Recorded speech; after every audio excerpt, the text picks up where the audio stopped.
Alors bonjour à tous. J'aimerais saisir cette opportunité pour expliquer les fonctions de l'ovaire.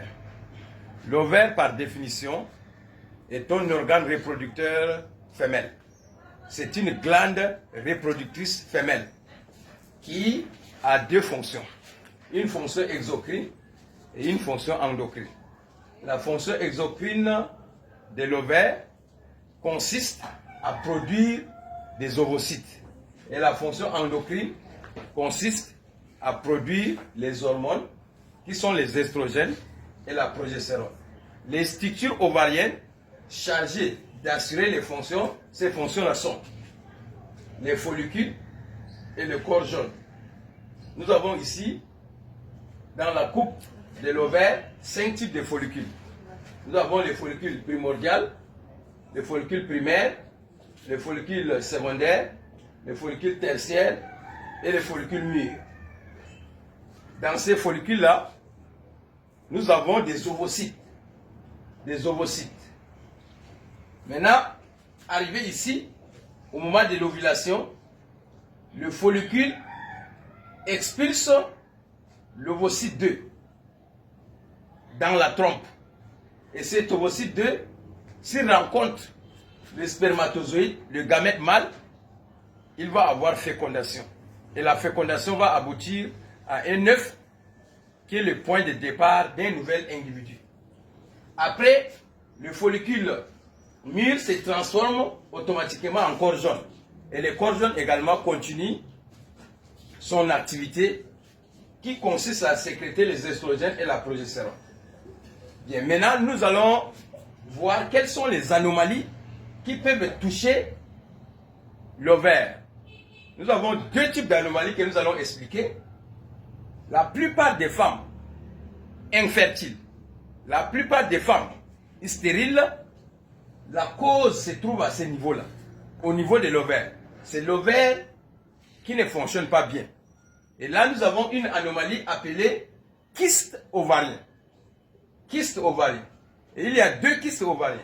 Le kyste ovarien fonctionnel et le kyste ovarien organique. Nous allons d'abord expliquer c'est quoi le kyste organique. Voici l'ovaire. L'ovaire se remplit de liquide. C'est rempli de liquide et ces liquides accumulés dans l'ovaire empêchent l'ovulation. Et c'est ce qu'on appelle le kyste organique. Je vais vous expliquer pratiquement. Voici, j'ai en main un liquide. Le plastique qui est là est supposé comme un ovaire. Donc, l'ovaire là se remplit de liquide. Ça se remplit de liquide comme ça. Ça se remplit de liquide et ça se gonfle. Regardez.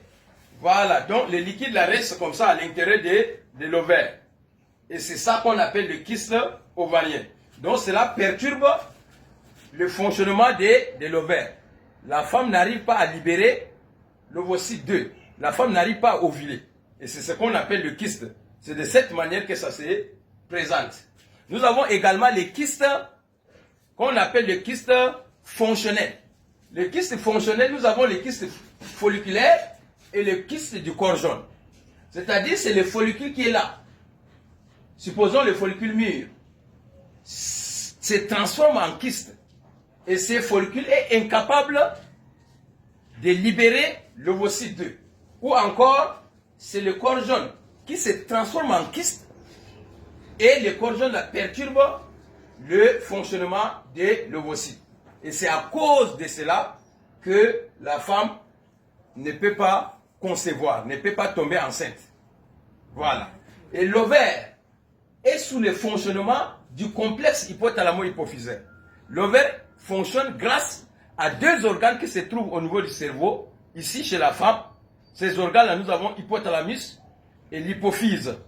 Ces organes sécrètent des hormones. Et les hormones agissent sur les structures ovariennes, c'est-à-dire sur les follicules et le corps jaune, pour permettre aux ovaires d'assurer les deux fonctions. Si, par exemple, ces hormones sont sécrétées à un taux très faible, l'ovaire ne fonctionne pas. Prenons par exemple une hormone appelée FSH, hormone folliculo-stimulante. S'il y a une faible dose de FSH, la faible dose va faire en sorte que les follicules ne vont pas subir ce qu'on appelle une maturation. Et lorsque les follicules ne sont pas mûrs, l'ovocyte à l'intérieur là ne va pas aussi devenir mûr. Parce qu'il faut que l'ovocyte 2 là devienne mûr d'abord pour qu'il y ait ovulation, pour qu'il y ait expulsion.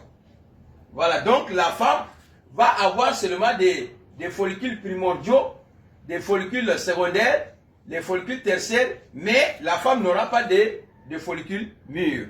Donc au moment d'ovulation, c'est les follicules mûrs là qui libèrent l'ovocyte 2. Donc arrivé au moment d'ovulation, comme il n'y a pas le follicule mûr, il n'y aura pas d'ovulation et la femme ne va pas tomber enceinte. Il y a beaucoup d'autres anomalies, n'est-ce pas, qui touchent l'ovaire, mais aujourd'hui nous allons nous arrêter sur les kystes ovariens et la non-maturation des follicules. Merci pour votre aimable attention.